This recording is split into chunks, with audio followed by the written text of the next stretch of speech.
Hello friends, welcome to my YouTube channel. आज हम करते हैं क्लास 8 का हिस्ट्री का चैप्टर।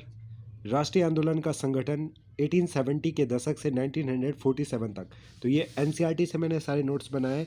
तो देखते हैं 1878 में आर्म्स एक्ट पारित किया गया। ठीक है फ्रेंड्स, इसका मतलब है कि 1878 में जो ब्रिटिश गवर्नमेंट थी उसने आर्म्स एक्ट पारित करा कि आप लोग हथियार नहीं रख सकते। 1883 में सरकार ने इल्बर्ट बिल, भारतीय न्यायाधीश भी ब्रिटिश या यूरोपीय व्यक्तियों पर मुकदमे चला सकते हैं, को पास करने का प्रयास किया। तो इसको इल्बर्ट बिल कहा जाता है।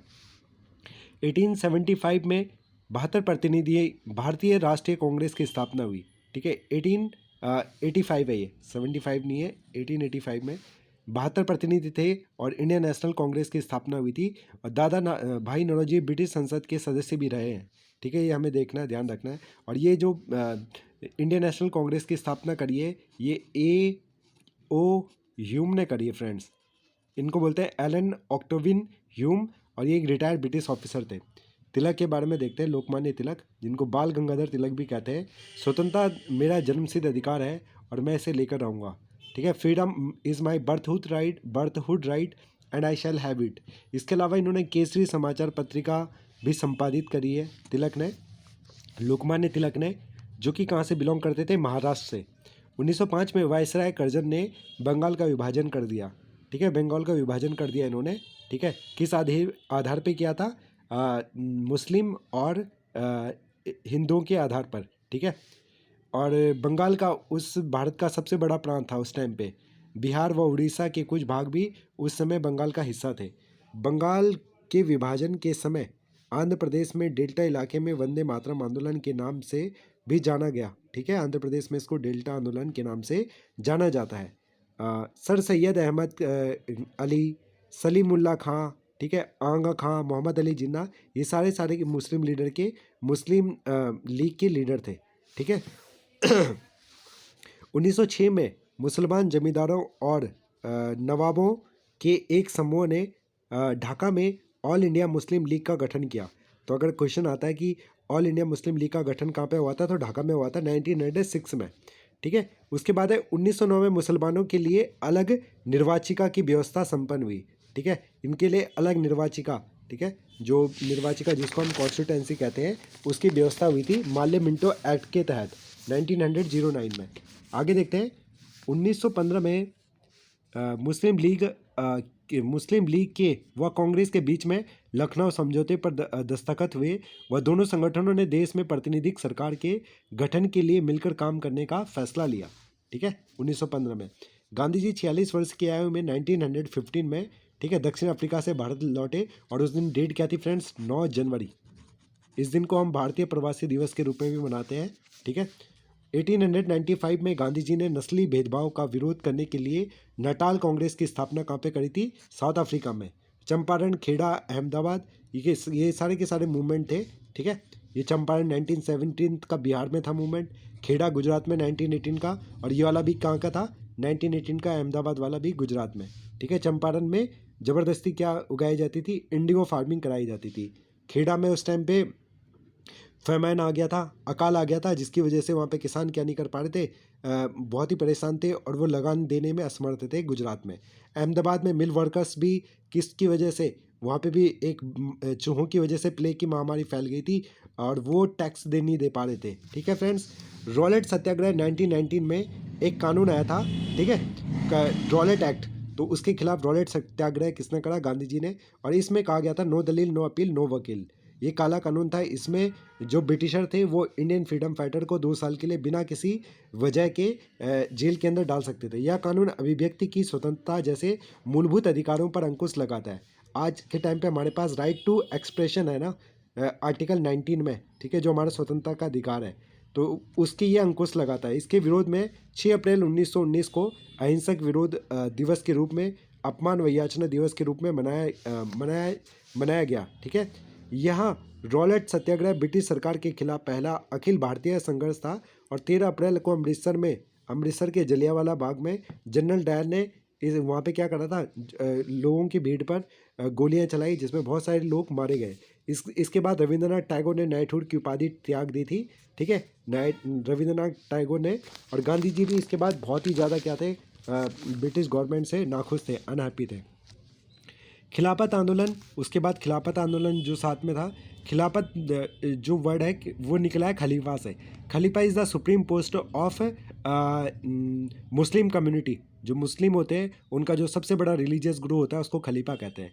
तो जब सेकेंड वर्ल्ड वॉर हुआ था, फर्स्ट वर्ल्ड वॉर हुआ था, तो उसके बाद जो आपका जो इंग्लैंड था, यूके, यूनाइटेड किंगडम, जो कि अलाइड पावर का हिस्सा था, अलाइड पावर ने किसको, सेंटर पावर को हरा दिया था। और सेंटर पावर में कौन सी कंट्री थी? एक टर्की थी, टर्की। ठीक है फ्रेंड्स, जो ऑटोमन साम्राज्य था। और वहीं पे टर्की में कौन बैठता था? खलीफा बैठता था। तो इन्होंने कहा कि हम खलीफा को ख़त्म करेंगे। तो खलीफा को बचाने के लिए इंडिया में मोहम्मद अली और शौकत अली, दो भाइयों ने, शौकत अली, मोहम्मद अली ने खिलाफत मूवमेंट में गांधी जी से सहयोग मांगा। 1920 में अंग्रेजों ने तुर्की के सुल्तान खलीफा पर बहुत ही सख्त संधि थोप दी थी। यही है ना, देखो टर्की जिसको मैंने बोला था। ठीक है, ऑटोमन एम्पायर का हिस्सा था उस टाइम पे ये। ठीक है, आंध्र प्रदेश के गुंटूर जिले में आदिवासियों और गरीब किसानों में बहुत सारे वन सत्याग्रह किए। ठीक है, ये भी ध्यान रखना है, वन सत्याग्रह।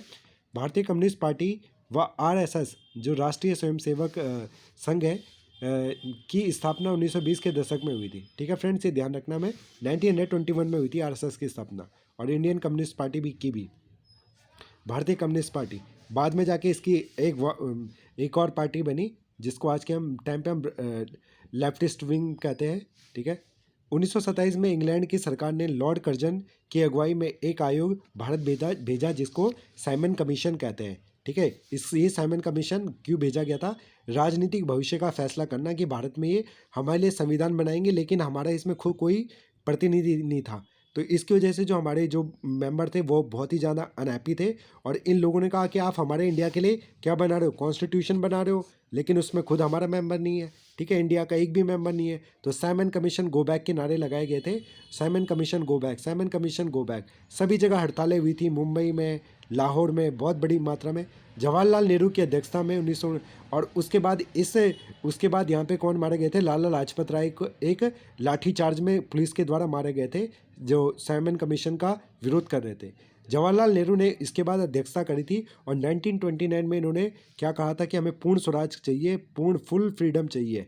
ठीक है, अब कोई नहीं, अब हमको पूरी फ्रीडम चाहिए। और इन्होंने कहा कि हम 26 जनवरी को 1930 को क्या मनाएंगे? भारत में स्वतंत्रता दिवस मनाएंगे। और जो 1920 में जो अध्यक्षता हुई थी, ये लाहौर में हुई थी 31 दिसंबर को। 1928 में दिल्ली में स्थित फिरोजशाह कोटला में हिंदुस्तान सोशलिस्ट रिपब्लिक एसोसिएशन की स्थापना हुई। ठीक है, HSRA, Hindustan socialist Republic association, जिसमें चंद्रशेखर आज़ाद, भगत सिंह जैसे फ्रीडम फाइटर थे, युवा फ्रीडम फाइटर। और ये किस में बिलीव करते थे? They believe in the philosophy of bomb की फिलॉसफी में। 17 दिसंबर 1928 को भगत सिंह, चंद्रशेखर आज़ाद, राजगुरु लाला लाजपत राय पर लाठीचार्ज करने वाले सॉन्डर्स नामक पुलिस अफसर की हत्या कर दी गई थी 17 दिसंबर 1928 को। ठीक है, BK दत्त के साथ भगत सिंह ने, बटुकेश्वर दत्त है इसका नाम, 8 अप्रैल 1929 को केंद्रीय विधान परिषद में बम फेंका था लाहौर की। 23 मार्च 1931 को फांसी पर चढ़ा दिया गया था भगत सिंह को। अभी हम डिटेल में नहीं करेंगे इसको। उसके बाद हम आगे देखते हैं, 1930 में साबरमती से 240 किलोमीटर दांडी पर नमक कानून तोड़ा था। उसके बाद सिविल डिसोबीडियंस मूवमेंट होता है गांधी जी का, जिसकी शुरुआत हुई थी 12 मार्च से लेके 1930 को। और ये कितने दिन चले थे? 24 दिन चले थे। रोज़ के रोज़ कितना चलते थे? 24 मील चलते थे। टोटल 240 चले थे और रोज़ चलते थे 10 मील। 24 दिन चले थे, 12 मार्च से लेके 6 अप्रैल तक। 1930 को ये साबरमती पहुँचे, वहाँ पे इन्होंने नमक बनाया। नमक कैसे बनाया इन्होंने? नमक इन्होंने बनाया समुद्र के जल को लेके। और जो सॉल्ट था, सॉल्ट को बनाने का अधिकार किसका था? सिर्फ ब्रिटिश गवर्नमेंट की इसमें मोनोपोली थी। ठीक है, मोनोपोली, एकाधिकार था। तो फिर उन्होंने क्या करा? सविनय अवज्ञा आंदोलन यहीं से शुरू होता है गांधी जी का। इसका मतलब होता है सिविल डिसोबीडियंस मूवमेंट का, कि करों को ना देना, जो टैक्स देते थे उनको ना देना, और गवर्नमेंट के जितने भी रूल हैं उनकी अवज्ञा करना, डिसओबे करना उनको। कर्नाटक की अम्बाबाई थी। 1935 में गवर्नमेंट ऑफ इंडिया एक्ट में प्रांतीय स्वायत्ता का प्रावधान किया गया। ठीक है। 1935 का गवर्नमेंट ऑफ इंडिया एक्ट आया और इसी एक्ट से 1946 में जो हमारा संविधान बना था, बाद में 1950 में बहुत सारी बातें यहीं से ली गई थी। 1937 में 11 में से 7 प्रांतों में कांग्रेस की सरकार बनी थी। यहाँ पे चुनाव हुए थे 1937 में। सरोजिनी नायडू प्रथम महिला अध्यक्ष कांग्रेस के पद पर बनी थी 1925 में, सरोजिनी नायडू, और यूपी की एक सीएम भी बनी थी। अब हम देखते हैं, बॉस समाजवादी विचार रखने वाले थे, चंद्रशेखर बोस, ठीक है, सुभाष चंद्र बोस। और ये एक ऐसे मात्र सेनानी, स्वतंत्रता फ्रीडम फाइटर थे जो देश को आज़ाद करने के लिए जितने दूर तक जा सकते थे उतने दूर तक गए। अफगानिस्तान से रसिया से जर्मनी, ठीक है, जर्मनी से जापान से सिंगापुर, फिर सिंगापुर से ये आपके कहाँ है, कंबोडिया, फिर उसके रास्ते भारत में घुसकर अपने देश को आज़ाद हिंद फौज के द्वारा आज़ादी दिलाना चाहते थे। तो ये जितने दूर तक जा सकते थे बॉस, उतने दूर तक गए, ठीक है, उससे भी कहीं दूर गए देश को आज़ादी दिलाने के लिए। जनवरी 1941 में कलकत्ता छोड़ दिया इन्होंने। फिर उसके बाद जर्मनी के रास्ते सिंगापुर पहुंच गए। आज़ाद हिंद फौज, ये हिटलर से भी मिले थे, और आज़ाद हिंद फौज इंडियन नेशनल आर्मी का गठन किया।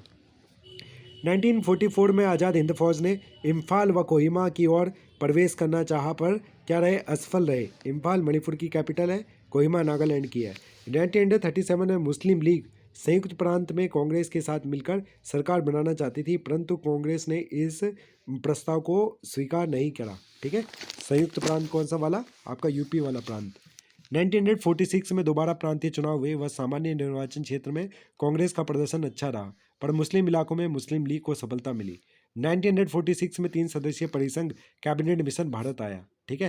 कैबिनेट मिशन 1946 में इंडिया आया था, और इसके जो हेड थे उनका नाम क्या था कैबिनेट मिशन के, अभी याद नहीं आ रहा। तीन मेंबर थे, और ये उसके बाद खान अब्दुल गफ्फार खान उत्तर पश्चिमी नॉर्थ वेस्ट सीमांत प्रांत के प्रमुख पश्तून नेताओं में से एक थे, और ये बिल्कुल किसके खिलाफ थे, हमारा जो पार्टीशन हो रहा था, जो देश का विभाजन हो रहा था, उसके खिलाफ थे।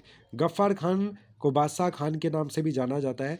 वह खुदाई खिदमतगार संगठन, ये इनका संगठन था, खुदाई खिदमतगार के संस्थापक थे। यह उनके प्रांत के पठानों में लोकप्रिय शक्तिशाली अहिंसक आंदोलन था। 16 अगस्त 1946 प्रत्यक्ष कार्यवाही दिवस डायरेक्ट एक्शन डे के रूप में मनाया जाता है, ठीक है। किसने बनाया ये, इन्होंने मुस्लिम लीग ने, डायरेक्ट एक्शन डे। और इसके बाद खून खराबा हमारे इंडिया में शुरू हुआ, ठीक है। इन मुस्लिमों ने हिंदुओं को मारना शुरू करा, ठीक है, कत्लेआम मचा। उसके बाद 19वीं सदी के आखिर व 20वीं सदी की शुरुआत में बहुत सारे अफ्रीकी व एशियाई देशों में राष्ट्रवाद का उदय हुआ, अर्थात नेशनलिज्म का उदय हुआ। और जो ब्रिटिश ने, फ्रेंच ने, डच ने, पुर्तगीज़ ने हम लोगों को गुलाम बनाया हुआ था, उस गुलामी से आज़ाद होने के लिए हम लोगों ने क्या करा, अफ्रीका में और एशिया में बहुत सारे मूवमेंट चले। जैसे हमारे देश श्रीलंका भी आज़ाद उसी टाइम पे हुआ था, ठीक है।